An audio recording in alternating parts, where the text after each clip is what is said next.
রাধে রাধে। নমস্কার বন্ধুরা, আমার বাবার মুখে শুনেছি যার বিবেক হয় তার 9তে হয়, আর যার না হয় তার 90তেও হয় না। তো কথাটা কিন্তু একেবারেই সত্যি। দেখতেই পাচ্ছেন বন্ধুরা, দীপান্বিতা কয়েল, এই ছোট্ট একটা বাচ্চা মেয়ে, এর মুখের কত সুন্দর কথা আর কিভাবে মানুষকে বুঝিয়ে দিচ্ছে। তাই আপনারা কিন্তু কোথাও যাবেন না, প্রথম থেকে শেষ পর্যন্ত দেখতে থাকুন।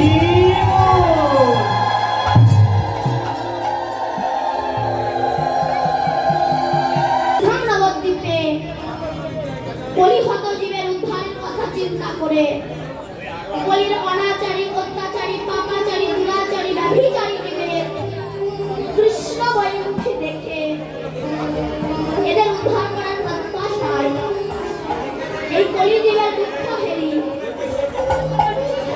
যিনি যমুনা তট বিহারী, সুদর্শন চক্রধারী, বংশের বংশ ধ্বংসকারী, পুতনা বক্ষরকারী, রাস রসের নর্তনকারী, রাই সংপুটের বংশীধারী, ব্রজধাম পরিহরি, সুধাম নবদ্বীপে অবতরী, নামের ডালি মাথায় করি, কলিজীবের পায়ে ধরি, ঝরাইয়া নয়নের বাড়ি, বলে একবার বলো তোমরা গৌর হরি। তাই বলিনি হেন গৌরাঙ্গ সুন্দর, জীবের হৃদয় তন্ত্রে প্রবেশ করো। অন্তর মানে কি?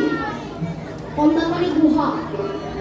বলছে কোন গুহায় ধরো অনাদিকাল হতে পশু পাখি বাস করছে, এরা কোন ক্রমে ওই গুহায় যদি কোন সিংহ প্রবেশ করে, আর সিংহ প্রবেশ করে একবার যদি গর্জন ছাড়ে, তাহলে সমস্ত পশু পাখিগুলো ভয়তে অন্যত্র চলে যাবে, দূরীভূত হয়ে। ঠিক তদ্রূপ এটা নাড়া দিয়ে নয় যে ক্যামেরা পড়ে যাবে। আমাদের এই ঘরে পশু পাখি বাস করছে। কি? কাম, ক্রোধ, লোভ, মোহ, মাদ, মাৎসর্য, পরশ্রী কাতরতা, অজ্ঞানতা, লোভ, হিংসা, অহংকার, আমিত্ব, এগুলো সব পশু পাখি রূপে বাস করছে। কোন ক্রমে গুরু কৃপার দ্বারা কর্ণ গুহা হইতে যদি কখনো গৌর হরি সিংহ এই হৃদয় মন্দিরে প্রবেশ করতে পারে, আর হৃদয় প্রবেশ করে একবার যদি কৃষ্ণ নামের হুঙ্কার ছাড়তে পারে, তাহলে সমস্ত পশু পাখিগুলো ভয় অন্যত্রে চলে যাবে। তাই বলে হেন গৌরাঙ্গ সুন্দর, জীবের হৃদয় মন্দিরে প্রবেশ করো। তিনি কে? না, তিনি হচ্ছেন আমার সচির নন্দন। এখানে মহাজন আর একটা প্রশ্ন করেছে। কি? এ জগতে আমরা যতজন আছি সবাই আমরা কীর্তি পরিচয় পরিচিত হই, তাই তো? আমার নাম দীপান্বিতা কয়াল, আমার বাবার নাম দেবব্রত কয়াল। সবাই আমরা কীর্তি পরিচয় পরিচিত হই না যে অমুকের মেয়ে। কিন্তু গৌরাঙ্গ মহাপ্রভু পিতৃ পরিচয় পরিচিত না হয়ে মাতৃ পরিচয় পরিচিত হলেন কেন? কি বলেন? জগন্নাথ মিশ্রের নন্দন। সবাই কি বলে? সচির নন্দন। কেন? মহাপ্রভু জানতেন কলির মানুষ বড় অজ্ঞানী, বড় মূর্খ। কেন? বলে যে নিজের ভালো বোঝে না, তাকে অজ্ঞানী আর মূর্খ ছাড়া তো কিছু বলা যায় না। হরি বল, হরি বল। বলে নিজের ভালো বুঝি না, এই যে গাড়ি বাড়ি করছি, পয়সা সঞ্চয় করছি, লোকে সর্বনাশী করছি, সিটিং বাজি করছি, নিজের ভালোর জন্য নয়। বললো বাবা, মৌমাছি না সারাটা জীবন কত কষ্ট করে কাটার সঙ্গে যুদ্ধ করে, কত বিখ্যাত হয়ে, রক্তাক্ত হয়ে ফুলটাকে মধু কিনে নিয়ে আসে। কিন্তু মৌমাছির ভাগ্যে কি মধু সেবা করা হয়? হয় না। ধূর্ত মানুষ, মধু হরণকারী ব্যক্তিরা ওই মৌমাছিকে পুড়িয়ে চাঁদ নিংড়ে তারা মধু আস্বাদন করে। তেমনি তুমি এই যে গাড়ি বাড়ি করছো না, তোমার মৃত্যুর পর ওই মৌমাছির মতোই তোমাকে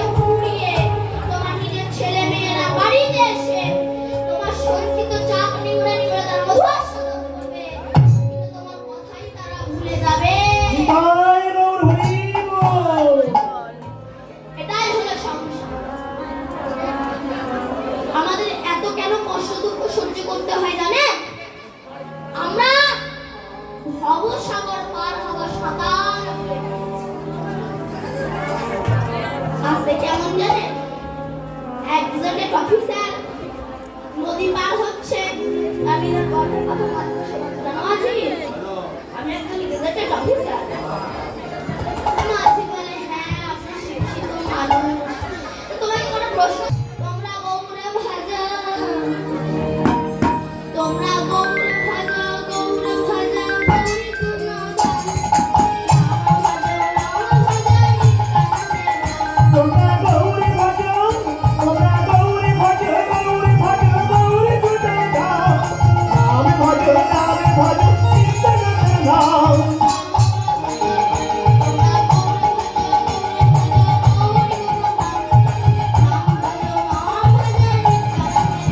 তোমরা গৌরী ভজো, তোমরা গৌরী ভজো, গৌরী ভজো, গৌরী পূজা দাও। নামে ভজো, নামে ভজো, কীর্তন গাও।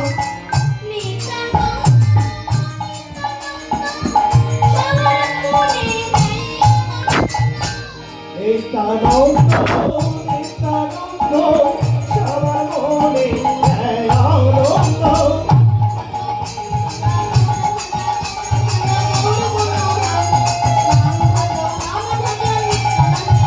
তোমরা গৌরী ভজো, গৌরী ভজো, গৌরী পূজা দাও।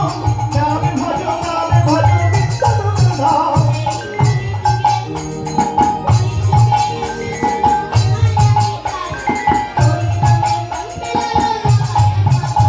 এই কলিযুগে, এই কলিযুগে এসেছিল নিমায়ের নিতাই। হরি নামে প্রেম মিলালো জানাই বাধাই।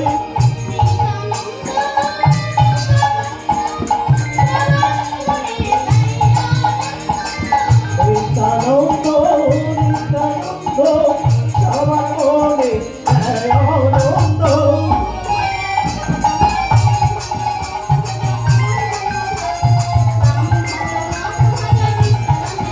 তোমরা গৌরী ভজো, গৌরী ভজো, গৌরী পূজা দাও।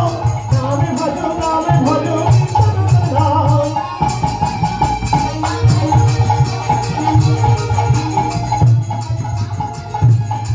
তোমরা গৌরী ভজো, নামে ভজো, গৌরী পূজা দাও। নামে ভজো, নামে ভজো, নিত্যানন্দের নাম।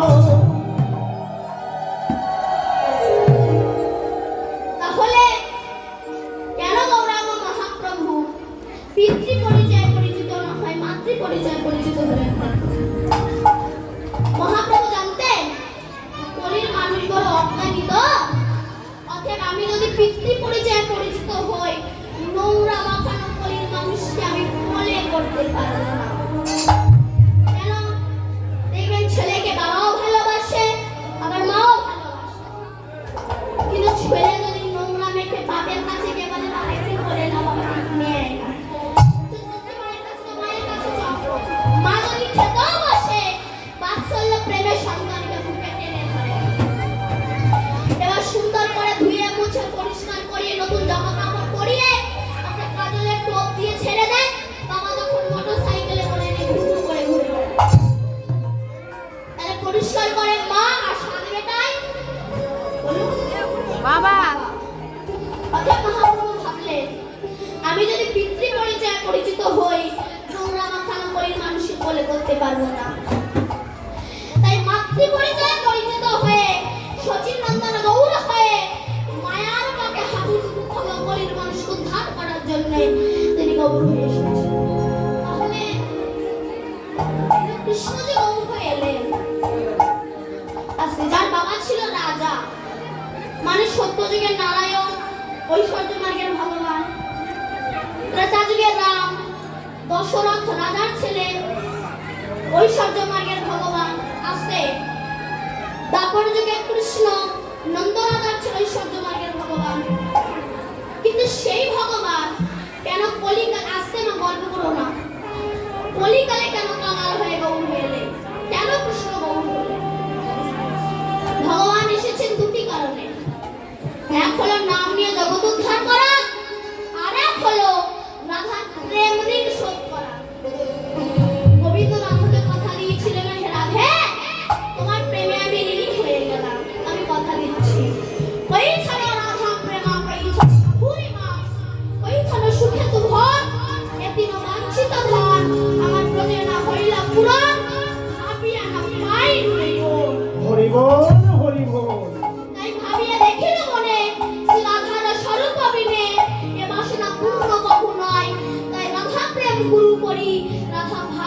হাতে বাহিরে ধরি আমি নদিয়াতে ভাবো হরি বল।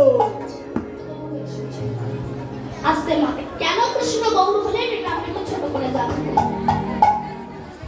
এই প্রশ্নটা একদিন গোবিন্দ ব্রজগোপীদেরকে করেছিল। হে ব্রজগোপীগণ, যোগী মুনি ঋষি সাধক সাধিকা গন্ধর্ব কিন্নর দেব দেবী কোটি কোটি জনগণা সাধনা করে, আজকে মন দিয়ে শোনো, তারা আমার চরণ পায় না। কিন্তু তোমরা ব্রজগোপীরা একবার যদি আমাকে কৃষ্ণ বলে ডাকো, তোমাদের ডাকে আমি পাগলের মতো ছুটে আসি। বলো না তোমরা আমাকে কি দিয়ে ডাকো? কথা নয়, কথাগুলি মন দিয়ে শুনবেন, দরকার আছে। এগুলো যদি মন দিয়ে শোনেন আর ইচ্ছা হবে না ভগবানের সঙ্গে সিটিংবাজি করে। সিটিংবাজি কেন বললাম? আস্তে বলুন তো, কোম্পানি এতটুকু টুকু থালা কাদের জন্য তৈরি করেছে? নাচ জামাই। জামাইয়ের থালা এত বড়, নাচ জামাইয়ের থালা আরো এত বড়, ঠাকুরের থালা এতটুকু। গ্লাসের অবস্থা তো আরো মারাত্মক, আঙুলও ঢোকে না। ওইটু থালার মারে ওইটু থালায় দুটো করে নকুল দানা দিয়ে গলায় কাঁটা দিয়ে মিলা এসো গৌর এসো চৌষট্টি মুখন্ত তাদের ভগবান ভক্তবৃন্দ সবাই এসো, জানি একা সোনা খেয়ে পারবে না কি না খানা নতুন লাগে। ওসব সিটিংবাজি ভক্তির কোনো দরকার পড়ে না। তাদের কথাগুলো মন দিয়ে শোনো। কৃষ্ণের প্রশ্ন, তারা দই রসগোল্লা দেয় আমি চাই না, কিন্তু তোমরা দই রসগোল্লা দাও না, তোমাদের থেকে ছুটে আসি। বলো কি দিয়ে ডাকো? না ডিজাইন থেকে খুব ক্লিয়ার আসলে করে যারা আছেন সবার কাছে অনুরোধ করা হচ্ছে কেউ কথা বলবেন না। এত কথা বললে নাম শোনা যায় না, কথা বলবেন না। আচ্ছা শোনো, তারা দই রসগোল্লা দেয় আমি চাই না, তুমি তোমরা দাও না আসি। বলো কি দিয়ে ডাকো? তখন ব্রজগোপীরা বলল, কৃষ্ণ এটা তোমার একটা অযৌক্তিক প্রশ্ন। কেমন ছেলে ভাত খেতে বসে মাকে বলছে, মা তুমি আমাকে ভালোবাসো? তো মা বলছে, বাবা তোকে ভালোবাসি রে, কত যে ভালোবাসো তা তুই বুঝবি না। ছেলে বলল, মা আমি হিন্দি ইংলিশ বাংলা সব ভাষা বুঝি, তোমার সামান্য ভালোবাসা বুঝবো না? মা বলে না বুঝবি না। বলে কোনোদিনও বুঝবো না? বলে কোনোদিনও বুঝবি না তা নয়, বুঝতে পারবি যেদিন তুই আমাদের মতো একটা সন্তানের হতে পারবি, বাবা বাবা হতে পারবি, পিতা হতে পারবি, সেদিন বুঝতে পারবি বাবা মা কতটা ভালোবাসে সন্তানকে। তাই হে ভগবান, তুমি তো ভগবান আর আমরা তো ভক্ত, তফাৎটা তো এখানে, ডিফারেন্সটা তো এখানে। তুমি ভগবানের আসনে বসে কি করে বুঝবে ভক্ত তোমায় কি দিয়ে ডাকে? আর ভক্ত তোমায় যে বস্তু দিয়ে ডাকে সেই বস্তুটাও তোমার ঘরে না। গোবিন্দ বলেন, আমি ভগবান, সৃষ্টি স্থিতি প্রলয়ের মালিক, সরাই শব্দপূর্ণ ভগবান। আর তোমরা আমায় কি দিয়ে ডাকো সে বস্তু আমার ঘরে নাই বললো না কেন? সেই বস্তুটা যদি তোমার ঘরে থাকতো তবে তুমি এমন আমাদের ডাকে পাগলের মতো ছুটে আসতে না। যেমন এই যে জেঠু আমাকে নিয়ে এসেছে, এমন একটা বস্তু দিয়েছে আমরা এই 8-9 জন সবাই হুমড়ি খেয়ে এখানে ছুটে এসেছি। এমন একটা বস্তু দিয়েছে, বুঝতে পেরেছেন তো? মানে টাকা। ওটা যদি আমার ঘরে থাকতো নিশ্চয়ই আমি আসতাম না, আমার ঘরে নাই তাই আমি ছুটে এসেছি। ব্রজগোপীরা বলছে, কৃষ্ণ ওই বস্তুটা যদি তোমার ঘরে থাকতো না তবে তুমি আমাদের ডাকে এমন পাগলের মতো ছুটে আসতে না। সেই বস্তুটার নাম কি বলো? সেই বস্তুর নাম হচ্ছে ভক্তি মহারানী। রাধে রাধে। গোবিন্দ বললেন, তা তো বটে, আমি গীতায় লিখেই দিয়েছি ভক্তি দিতে কাতর হই কিন্তু মুক্তি দিতে কাতর নই। যে আমাকে ভক্তি ভরে রাখে তাকে আমি লিমিটেড টাইমের মধ্যে উদ্ধার করে দিই, কিন্তু যার ভিতরে ভক্তি নাই সে যদি সারা জনম যজ্ঞদান তপস্যা করে আমি তাকে উদ্ধার করি না। অতএব ব্রজগোপীগণ তোমরা বলে দাও কোথায় গেলে ভক্তিটাকে আমি পাবো। শোনো, প্রেম কাকে বলে? রাস্তাঘাটে অসভ্যের মতো বলে বেরিয়ে না রাধা কৃষ্ণ প্রেম করেছে আমি কেন করবো না। প্রেম কাকে বলে? শোনো, প্রেম হচ্ছে তিন প্রকার, একটা হচ্ছে অশুদ্ধ প্রেম, একটা হচ্ছে বিশুদ্ধ প্রেম, আর একটা হচ্ছে প্রসিদ্ধ প্রেম। অশুদ্ধ প্রেম কাকে বলে না? যে প্রেমে ইন্দ্রিয় সুখ ছাড়া আর কিছু পাওয়া যায় না, সেই প্রেমের নাম হচ্ছে অশুদ্ধ প্রেম। বিশুদ্ধ প্রেম কাকে বলে? যে প্রেমে গোবিন্দ সুখ পাবে, আমি সুখ পাবো, এই প্রেমের নাম হচ্ছে বিশুদ্ধ প্রেম। আর প্রসিদ্ধ প্রেম কাকে বলে? যে প্রেমে একমাত্র আমার গোবিন্দ সুখ পাবে, আমার সুখের কোনো প্রয়োজন নাই, এই প্রেমের নাম হচ্ছে প্রসিদ্ধ প্রেম। আমাদের জাগতিক জগতের প্রেমটা কেমন জানেন? এক্ষুনি আছে, এক্ষুনি নাই। কেন?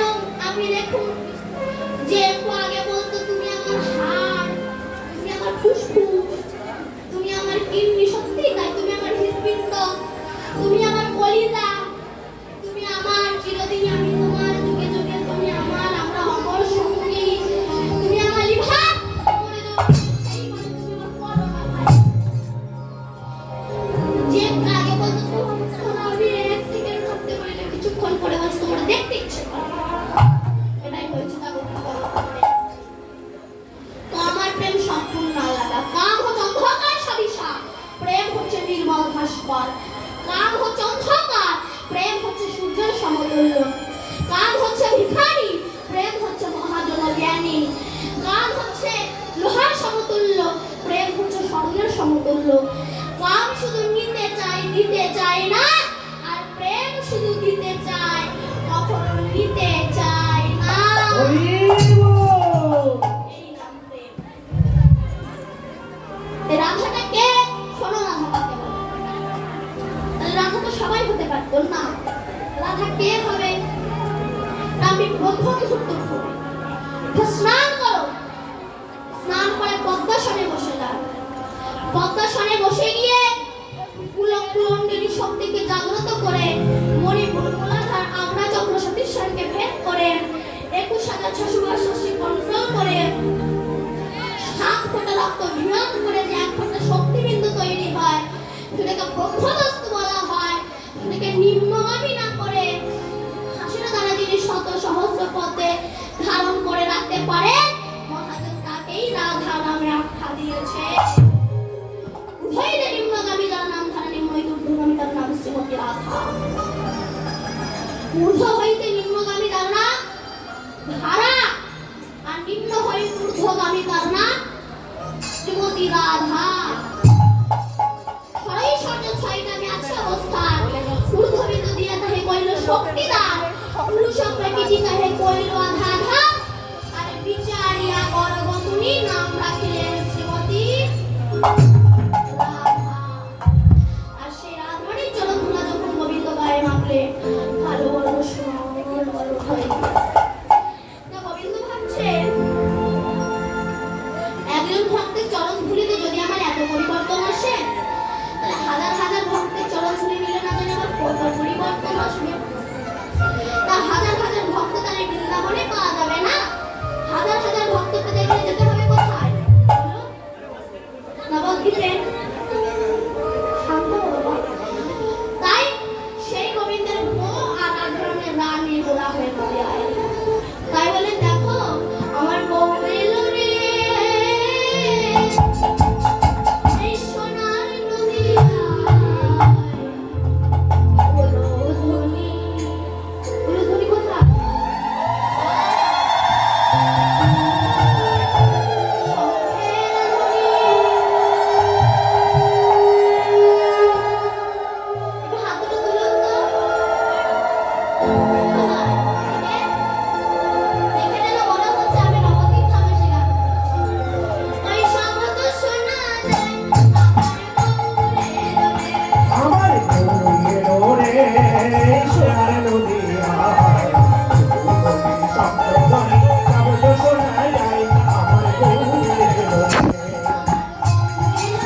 মনে হয় সবাই উপোস আছে, কারণ যেভাবে ভক্তি আছে সেভাবে শব্দ হচ্ছে না, আওয়াজ আসছে না। বাহ, মনে হয় সবাই ওই উপোস করে আছে। যারা দাঁড়িয়ে আছে, আপনাদের হাত নাই? বাবা সিংহা। কত বড় জায়গা হরে কৃষ্ণ কৃষ্ণ কৃষ্ণ হরে হরে হরে রাম হরে রাম রাম রাম হরে হরে হরে কৃষ্ণ, হরে কৃষ্ণ কৃষ্ণ কৃষ্ণ হরে হরে হরে রাম, হরে রাম, রাম রাম, হরে হরে হরে কৃষ্ণ, হরে কৃষ্ণ কৃষ্ণ কৃষ্ণ হরে হরে রাম হরে রাম রাম রাম হরে হরে হরে কৃষ্ণ, হরে কৃষ্ণ কৃষ্ণ কৃষ্ণ হরে হরে হরে রাম হরে হরে রাম